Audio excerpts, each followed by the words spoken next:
All right, fam, what is going on? And we are back again today for another Dope Sauce Infinity Kingdom video. And today's video is going to be what I think a fantastic update to our kind of first look beta interview that we did a while ago that talks about how Infinity Kingdom is arguably the most free-to-play friendly kingdom builder on the market right now, right, given its current popularity, where it stands, and of course when it came out. And we're going to talk about a lot of the points and then comparing other kingdom builders in some regards to why IK is, in my opinion, a step ahead and really pioneering the genre in a lot of ways.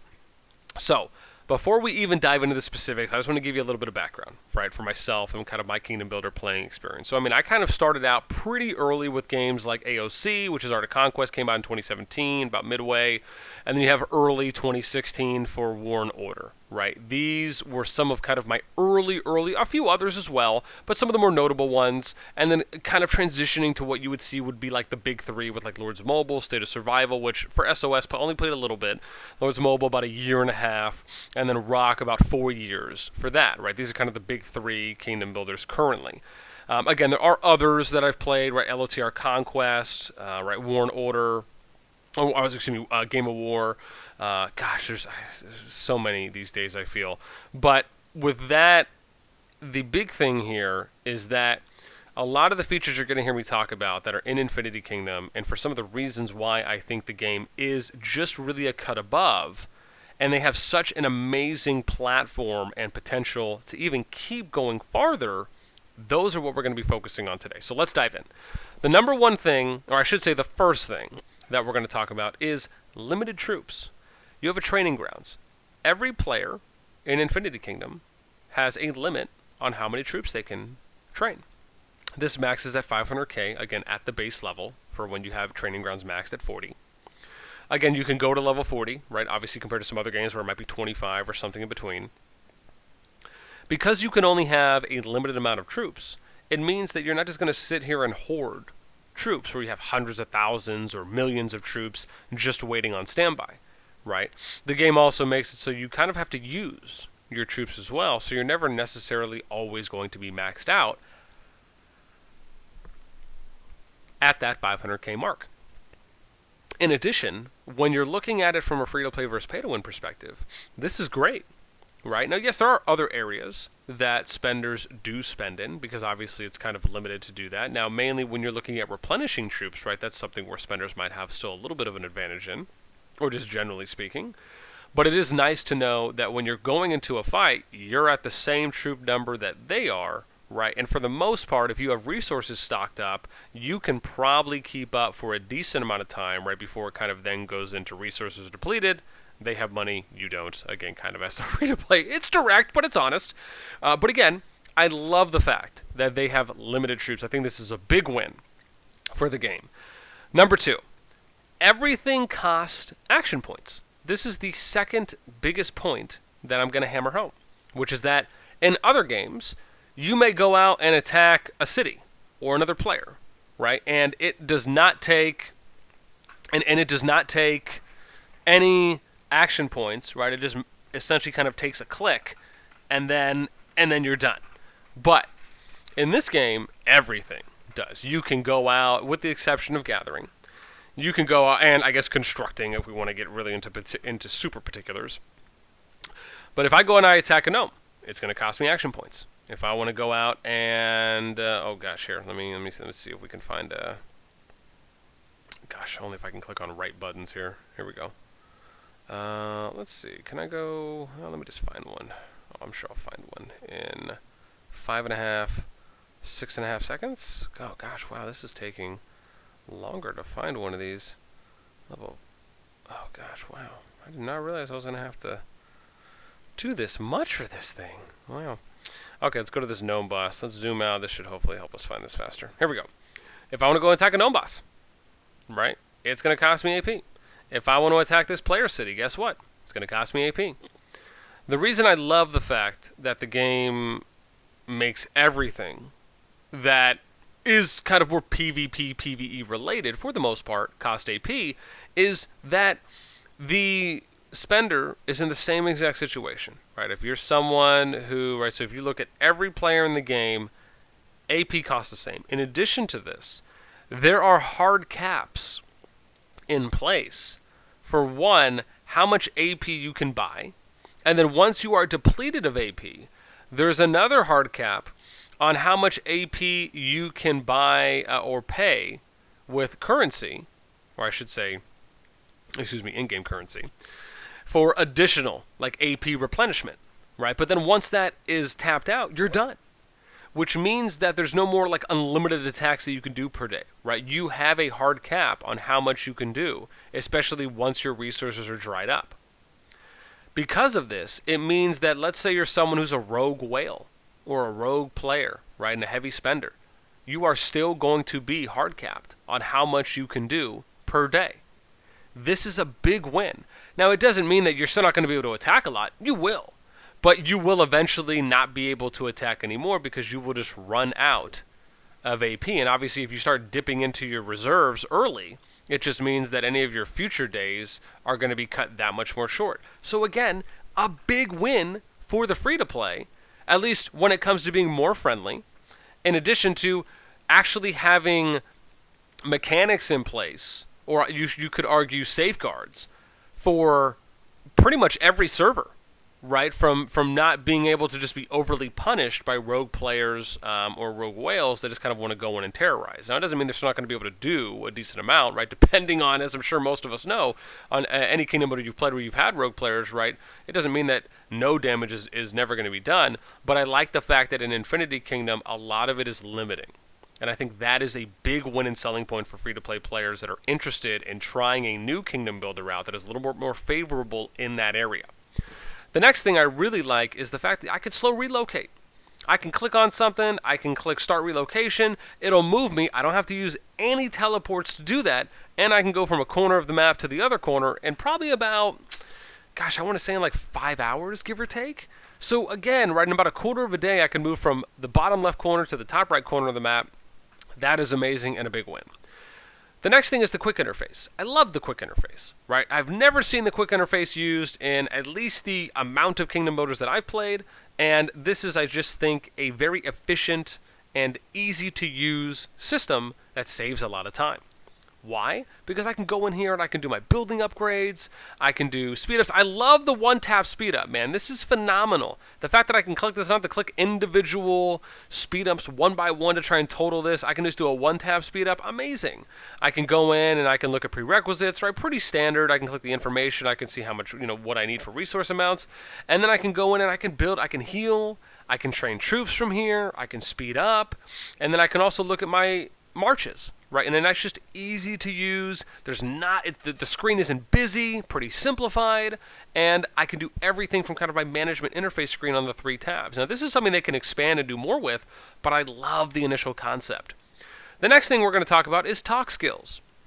The fact that you have support skills, and a few support skills per the tier level of your characters or immortals, and we'll show that quickly. You see here that on, for example, this Epic Immortal, in this case Herald, I have up to 3 additional support skills outside of his primary active. If I go to a Elite, you'll see that I can have 2, right? And it's 2 from basically purple on down.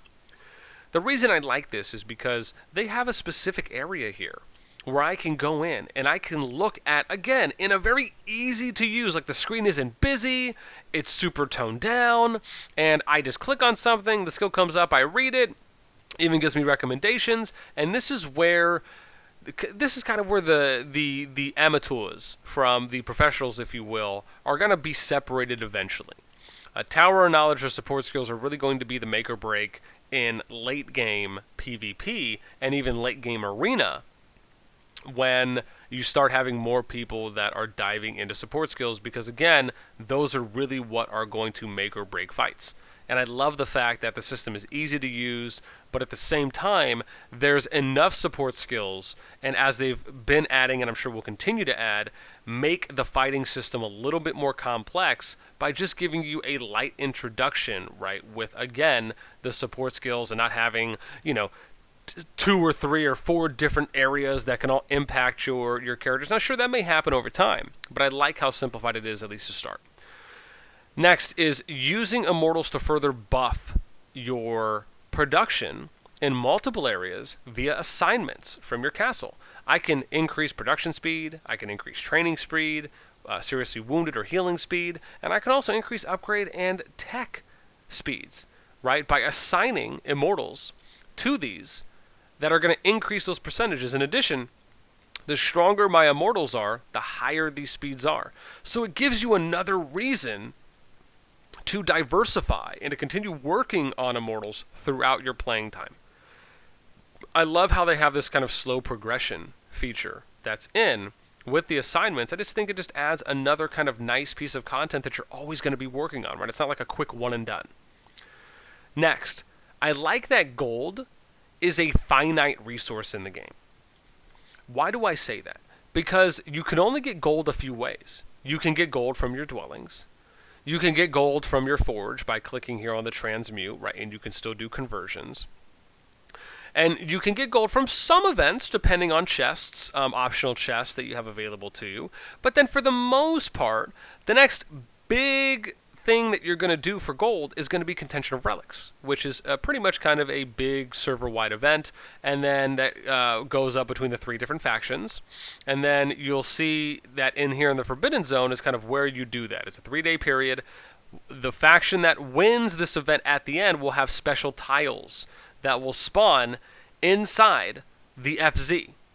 Now, those special tiles have gold on them, but the caveat is that only the winning faction can get the gold from those tiles they gather. So basically any of the other 2 factions, if they gather them, will never get the gold, right? So it's kind of a waste.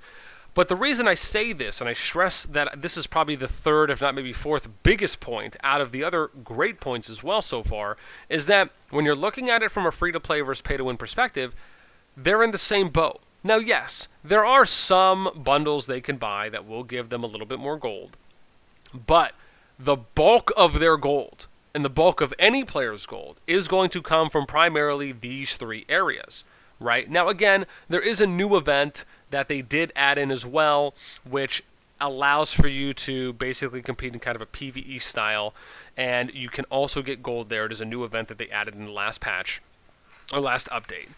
Now, outside of that, right, Contention of Relics still arguably is the biggest event that you're going to use to get gold, right? Next is going to be the Furnace event, and then it's going to be probably your dwellings, and then lastly your forge via converting other resources to gold. But because every player is in the same boat, it means that there's no way to really go around it. So when it comes to gold pace, for the most part, everyone's going to be on the same level. I love that because gold is used for a lot of things. It's used if you want to upgrade and skill up your immortals, right? So if I want to increase their skills, doing this is going to cost gold. If I want to increase their boost level, this is going to cost gold. If I want to go into my city and I need to, like, let's say, upgrade a dragon, that is going to cost gold, right? And trust me when I say dragon skill upgrades are, I should say level upgrades, right, are pretty costly. And, you know, there's 5 dragons that you can pretty much upgrade from a free-to-play perspective that, again, is a lot over time. So if you eventually want to have 4 quality marches, gold is literally your only friend that you want in this game for the most part. Now, with all of those examples, that's one of the reasons I think gold is probably the 3rd or 4th most important thing in the game that just makes it more free-to-play friendly. Then next, I will say I love the fact that they have RSS zones. I think this is a fantastic concept. It's not one that I've seen in any of the Kingdom Builders I've played before. Again, at the time that I was playing them, let me provide some specific context.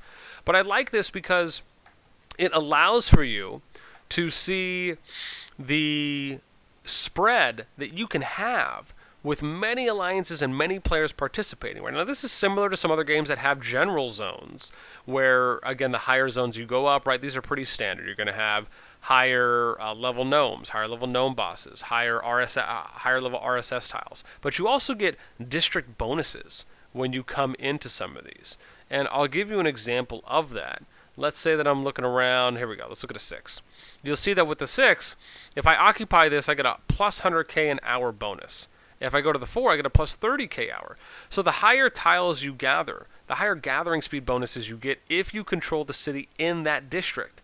This, in addition to them having the different RSS zones, I think is a great concept that I think really spreads out the amount of activity and hopefully player retention that servers can generate because of the fact that there's a lot of these that allows for many alliances to participate, and therefore hopefully sustaining servers in a more healthy morale way longer than if they weren't there. So I love this feature. The next thing I will say is that I really love the fact that they do gift codes. This is something, and I'll briefly show this to you here on, let's go to, here we go. We'll show you this, which is going to be, and I think I'm going to have to switch this over too. So here, we'll show you this real quick for a brief glimpse, which is if we go to Discord, you'll see that they do weekly gift codes, right? Now, keep in mind, these are like bare minimum gift codes, right? Not only do they do these every week that you can see here, but they also will provide additional gift codes that people just randomly find from other servers.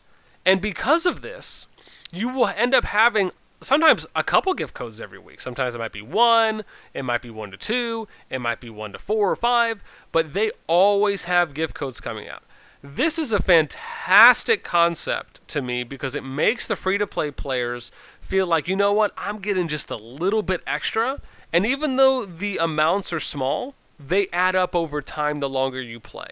And that to me is something that's an amazing selling point. The fact that they have this online reward timer, that I'll just get additional free resources just from being online. Now I want to point out, I love this concept. I wish that more games did something like this, and even if you want to take it a step further, I would love for them to put some kind of rewards in place for people that spend a lot of time in-game, because I think if you did more of things like this, that would make the free-to-play space feel so much more not only appreciated and valued, but it would feel like their time investment is able to equal better overall results and progression for their accounts. And that's something that I don't think any Kingdom Builder has done yet, but I like the fact that there are some building blocks here for that. The last thing I will say is I really love how IK constantly promotes their social media and their Discords. I will give you a quick example here from System Mail, and I want to say this one happened just a few weeks, gosh, where is it here? I know it is somewhere. They did this not too long ago. And here we go. So they'll send out these game-wide system mails, right, that are kind of more or less titled Discord invitation, but they'll let you know, hey, come and check out the Discord. Here's what you can get on the Discord. They got a direct link. I love the fact that they actively promote their social networks along specifically with Discord.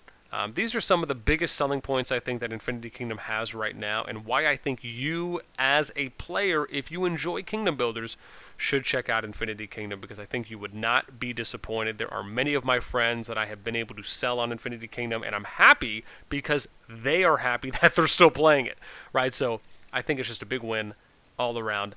That is it for me. Let me know what you think about these big selling points. If you have any questions, I'm happy to answer as well. Let me know in those comments down below. That is it for me. Until next time, we will catch y'all later.